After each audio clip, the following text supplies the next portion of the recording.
राज्यामधील शेतकऱ्यांसाठी आज दिवसभरामधील झटपट अशा ठळक बातम्या व शेतकऱ्यांसाठी नमो शेतकरी महासन्मान निधी योजनेच्या 7व्या हप्त्याबद्दलची एक अत्यंत मोठी खुशखबर देखील समोर आलेली आहे। त्यामुळे तुम्हाला संपूर्ण व्हिडिओ पाहायचा आहे आणि आजच्या बातम्या सविस्तरपणे जाणून घ्यायच्या आहेत। त्यामुळे व्हिडिओ नक्की शेवटपर्यंत पहा आणि सर्व प्रकारच्या बातम्या जाणून घ्या। राज्यामधील राशन कार्ड धारक शेतकऱ्यांसाठी एक अत्यंत मोठी बातमी आहे। 6 महिने धान्य न घेतल्यास राशन कार्ड होणार रद्द। केंद्र शासनाचा निर्णय। आगामी 3 महिन्यांमध्ये होणार पुन्हा एकदा राशन कार्ड धारक शेतकऱ्यांची पडताळणी। राज्यामधील शेतकऱ्यांना खरीप हंगामातील नुकसान भरपाईसाठी त्यांच्या पिकाची ई-पीक पाहणी करून घेणे आता अनिवार्य करण्यात आले आहे। जिल्ह्यामधील शेतकऱ्यांनी खरीप हंगामासाठी ई-पीक पाहणी नोंदणी लवकरात लवकर पूर्ण करून घ्यावी अशा प्रकारचे आवाहन जिल्हा प्रशासनाने शेतकऱ्यांना केले आहे।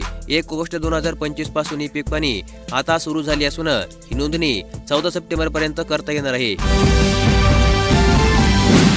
राज्यामधील नमो शेतकरी महासन्मान निधी योजनेअंतर्गतच्या पात्र शेतकऱ्यांसाठी एक अत्यंत मोठी खुशखबर आहे। शेतकऱ्यांना नमो शेतकरी महासन्मान निधी योजनेअंतर्गत 86 लाख शेतकऱ्यांना 1720 कोटी रुपयांची रक्कम उद्या बँक खात्यामध्ये वितरित करण्यात येणार आहे। पीएम किसान योजनेच्या धर्तीवर महाराष्ट्र सरकार देखील नमो शेतकरी महासन्मान निधी योजनेचा येणारा हप्ता आता उद्यापासून राज्यामधील पात्र शेतकऱ्यांच्या बँक खात्यामध्ये जमा करणार आहे।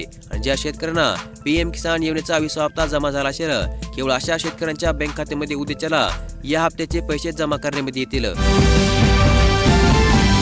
राज्यामधील शेतकऱ्यांना जुनी विहीर दुरुस्त करण्यासाठी आता 1 लाख रुपयापर्यंत अनुदान राज्य सरकारच्या मार्फत देण्यात येणार आहे। शेतकऱ्यांसाठी यासाठी आता नवीन एक विशेष योजना राज्य सरकार राबवत आहे। राज्यामधील अनुसूचित जमातीमधील शेतकऱ्यांसाठी सिंचनाची शाश्वत सुविधा उपलब्ध व्हावी यासाठी बिरसा मुंडा कृषी क्रांती योजना सुरू करण्यात आली आहे। आणि या योजनेअंतर्गत आता शेतकऱ्यांना जुन्या विहिरीच्या दुरुस्तीसाठी 1 लाख रुपयापर्यंतचे अनुदान तात्काळ त्यांच्या बँक खात्यामध्ये जमा करण्यात येत आहे।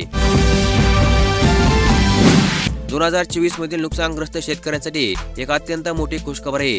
पीक नुकसानीचे 36 लाख रुपये शेतकऱ्यांच्या बँक खात्यामध्ये जमा करण्यात येणार आहेत आणि यामुळे शेतकऱ्यांना नक्कीच मोठा दिलासा मिळणार आहे। एप्रिल आणि मे महिन्यामधील अवकाळी पावसामुळे झालेल्या पीक नुकसानीच्या भरपाईपोटी जिल्ह्यामधील 36 लाखांचा निधी आता प्राप्त झाला आहे। खरीपाच्या हंगामामध्ये मदत निधी आल्याने शेतकऱ्यांना काहीसा दिलासा मिळत असल्याची बाब सध्या शेतकऱ्यांमधून व्यक्त करण्यात येत आहे।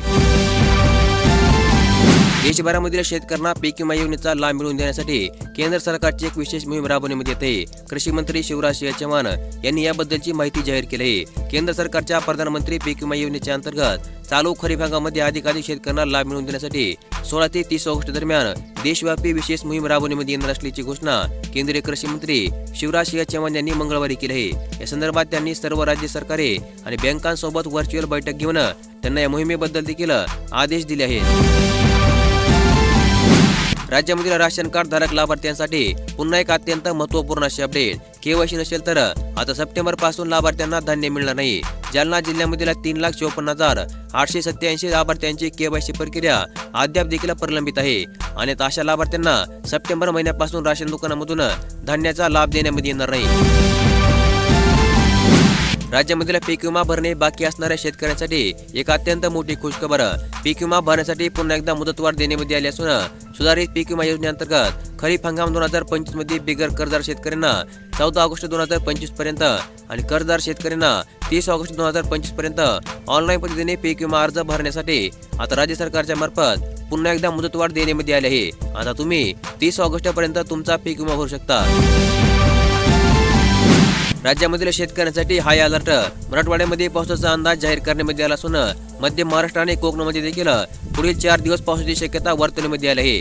राज्यामधील काही भागामध्ये कालपासून पाऊस हजेरी लावत आहे आणि पुढील 5 दिवस हवामान विभागाने मराठवाडा, मध्य महाराष्ट्र आणि कोकणामध्ये देखील काही भागामध्ये पावसाचा अंदाज जाहीर करण्यात आला आहे। त्यामुळे पुढील 4 दिवसांमध्ये राज्यामधील काही भागामध्ये तुरळक ठिकाणी जोरदार पावसाची शक्यता हवामान विभागाने दर्ज केली आहे। ई-पीक पाहणी करण्यासाठी पिकांची डिजिटल नोंदणी करणे आता शेतकऱ्यांना आवश्यक करण्यात आले आहे। तहसीलदार सूर्यकांत स्वामी यांची माहिती। 14 सप्टेंबर पर्यंत शेतकऱ्यांनी त्यांची पिकाची नोंद करून घेण्याचे आवाहन तहसीलदार सूर्यकांत स्वामी यांच्या मार्फत करण्यात आले आहे। केंद्र सरकारची देशामधील शेतकऱ्यांसाठी एक अत्यंत मोठी योजना। खिशामधून 1 रुपया न भरता आता शेतकऱ्यांना मिळणार वार्षिक 36,000 रुपयांची पेन्शन। योजनेचा लाभ कशा प्रकारे घ्यायचा याची देखील माहिती केंद्र सरकारने जाहीर केली आहे। पंतप्रधान किसान सन्मान निधी योजनेचे लाभार्थी आता पंतप्रधान किसान मानधन योजनेचा लाभ घेऊ शकतात। आता 60 वर्षानंतर दरमहा 3000 रुपयांची पेन्शन देशामधील प्रत्येक शेतकऱ्यांच्या बँक खात्यामध्ये केंद्र सरकारच्या मार्फत जमा करण्यात येणार आहे।